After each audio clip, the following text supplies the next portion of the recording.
جناب محمد رسول اللہ صلی اللہ علیہ وسلم نے بھی اپنی نبوت والی زبان سے فرما دیا قل ان صلاتی و نسکی و محیای و مماتی للہ رب العالمین۔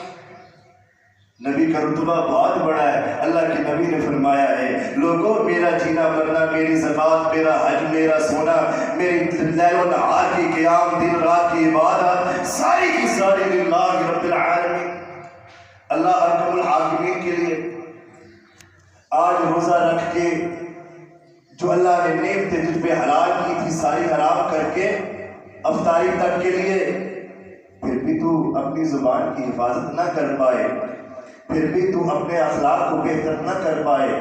جو پیغام رمضان پیغام لے کے آیا ہے تو اپنے اندر وہ درستی نہ لے کے آئے۔ جناب محمد رسول اللہ صلی اللہ علیہ وسلم نے فرمایا ہے کہا کہ یہ جو شخص بھوک رکھ رہا ہے اور